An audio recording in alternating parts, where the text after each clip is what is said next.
Hi, I'm Linda Mal, and welcome to Art This Week. On this week's episode, we visit the Modern Art Museum of Fort Worth, and our interviewer, Rachel Livedalen, speaks with artist Misty Keasler about her exhibition, Misty Keasler, Haunt. Now for Art This Week.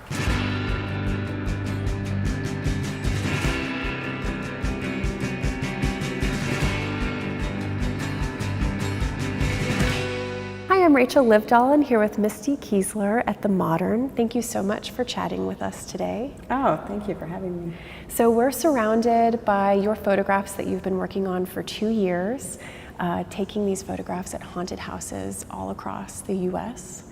And so my question for you is, how did you first decide to start this project, and what was your first encounter with a haunted house? Oh, that's a really good question. I can't remember going to any haunted houses until I dated the man that I later married, and he drags me to one every year. So most of the time I was pretty unimpressed, but I went to one 3 years ago or so in Terrell, Texas, by the name of Thrillvania, and it was unlike anything I'd ever been to. So, you ask me what was my interest, what made me want to photograph these. I mean, really, once I got into Thrillvania, I had kind of I became completely obsessed with the idea of photographing haunted houses because it was so immersive. Really, I've seen and experienced a couple of immersive experiences that artists have created. So there was the Hello Meth Lab in the Sun body of work that Ballroom Marfa had commissioned, and Deitch Projects in New York later did a version of it in their gallery in New York City. And I was enthralled with being able to walk around in that space and how amazing it felt to be thrown into something that feels so foreign from everything else that you're experiencing in a gallery. And there was a theater experience in New York that's still running called Sleep No More that I saw several years ago, and it's also immersive. So I love those immersive experiences, and when I experienced one that was created for a different purpose, for a commercial purpose, but also out of entertainment and leisure time in order to scare people, I was pretty taken with the idea of the role of the haunted house in our culture and kind of what these amazingly crafted spaces say about us, that we're drawn to these things for our leisure time. And what was it like working with the staff members at these houses? Well, the staff that work here are just incredibly talented people who often are making, they're reusing materials, they're making things out of nothing. Occasionally props will be bought, but it's a pretty talented group, and they're really passionate about their work. They were amazing to work with, and I'm very thankful that no one scared me to death.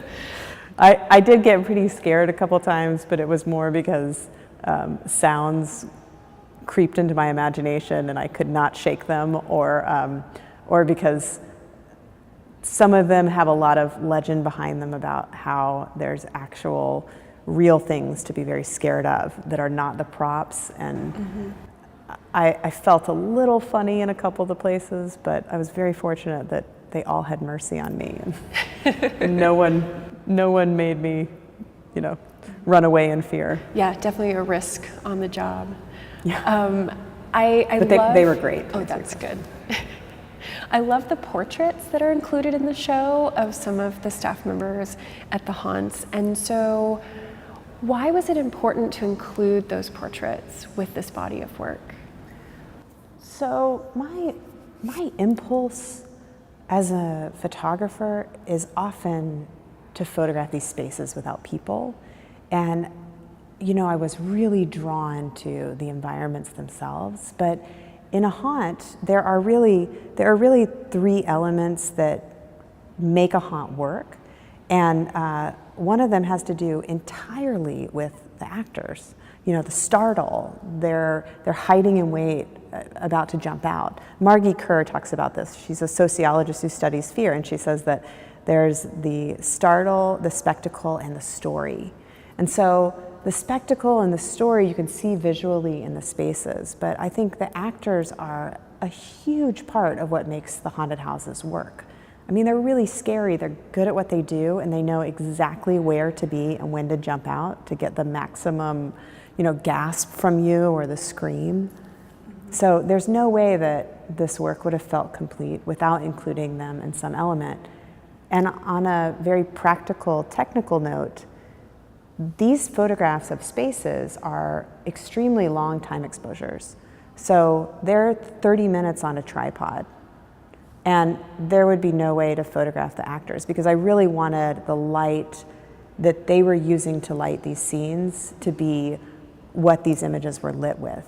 And they're so dark that if I were to place actors in the scene, I would have to light them.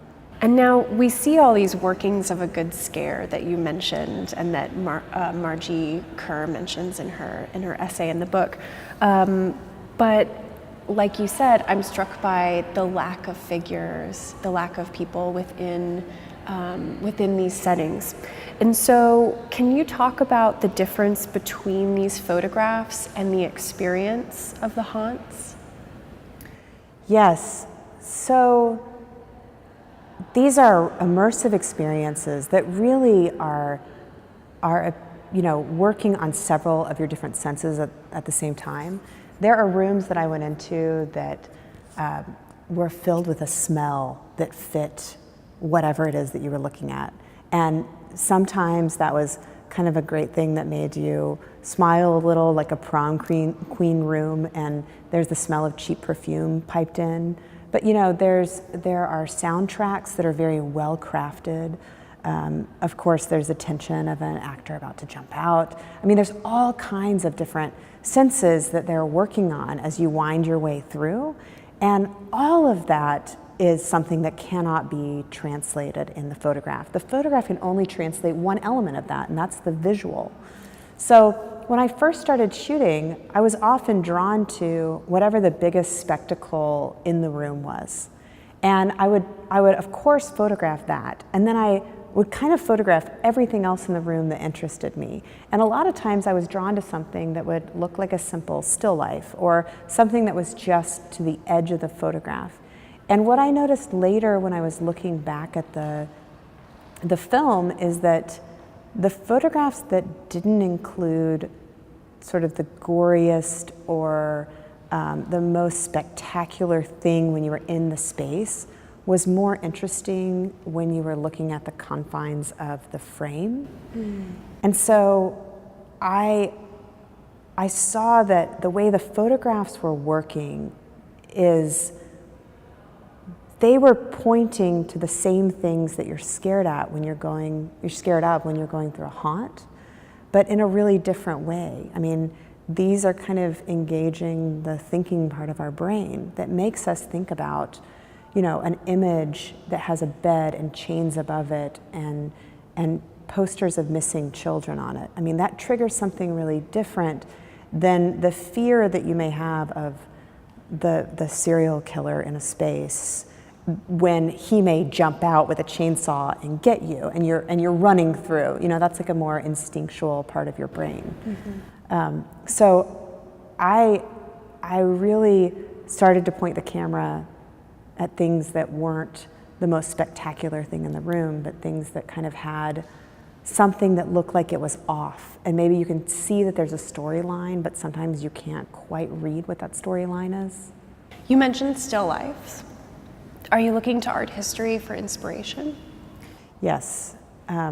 Well, I read a book of essays about still life painting pretty early on, and it had a pretty profound influence on my career. I mean, for this work, I ended up looking back at a lot of sort of the gore in early painting, like Goya. I mean, I was pretty interested in that. And then it's funny, this image here, there's actually a Goya that's under the stairs that's framed on the wall.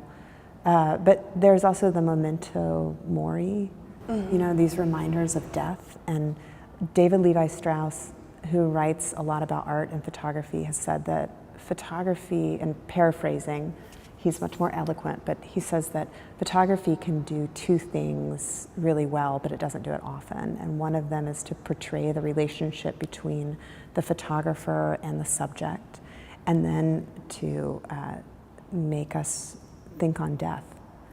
So I think that there's a long history in art of thinking about death and, it reminding us of our own mortality. I read that the photographs include a lot of post-production work as well. Can you discuss that process and how it changes the photograph? So, technically speaking, I was making photographs with film, and they're very long time exposures. So when you create long time exposures on film, reciprocity failure sort of changes the way that the film translates color. And what I was getting back, the straight scans from the negatives, had really garish colors, and it looked and felt extremely different than what my experience of being in the spaces was. So many times, several weeks after I had been in the space, I was thinking about my experience of being there and wanting the feelings that I had in that space to be more closely translated to the final image that I was going for, as opposed to just what the camera saw, or the truth of what the piece of film actually recorded. So, it's really, there's two different aspects to it. One of them is that a lot of times the look I was going for just required images to get darker. It required certain things, certain elements to get darker, so they would sort of sit back in an image and allow the foreground or something that was interesting to kind of pop in the image.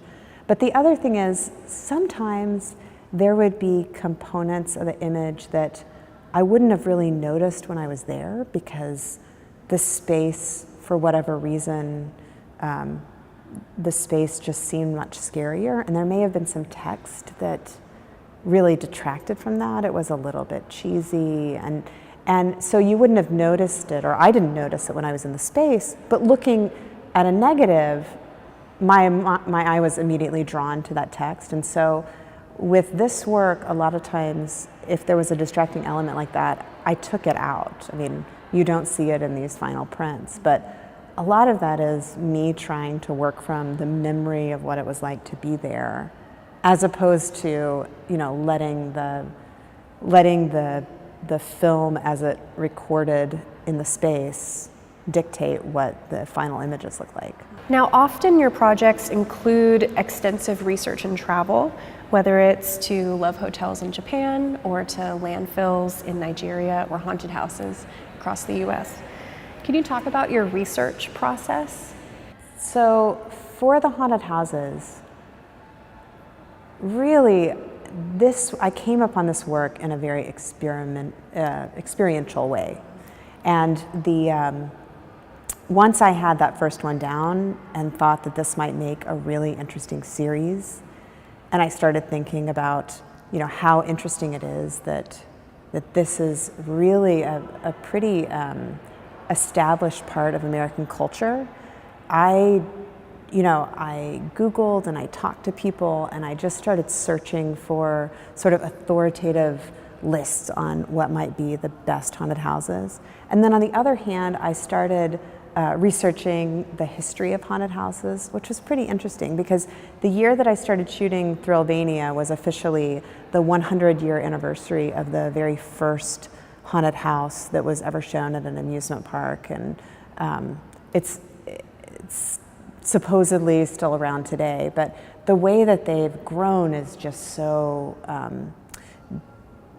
it's just so fascinating to me that, now we've gone from a place where you had a simple mirror maze and a haunted house that was in a trailer and almost completely dark, and the floor creaked, like those being the scares, to storylines like the ones that you see in the galleries here, where they're really drawing on a pretty rich history of fictional monsters and real serial killers from American history.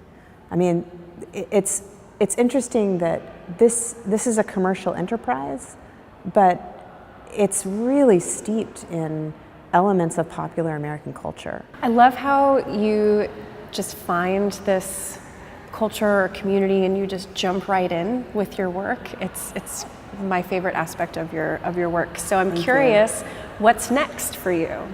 Well, I've spent a lot of time photographing garbage dumps, many years, and the communities that are in them, and there is one more community of trash pickers that I would really like to get out to, and it's the Zabadeen in Cairo, Egypt, and they're Coptic Christians who collect the trash, and they have a pretty long tradition of recycling there, and so I would really love that to be sort of the end cap of that work, and then for that work to have life as a book, because I feel like once the books happen, I've said, I'm finished. That's the end of the work. So great. Well, something to look forward to. Yeah. Well, thank you so much, Misty, for talking with us today. The show looks fantastic. I really appreciate that.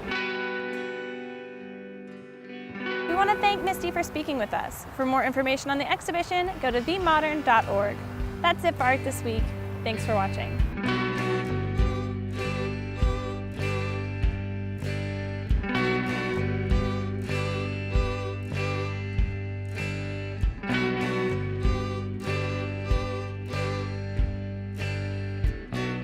I still got your Polaroid.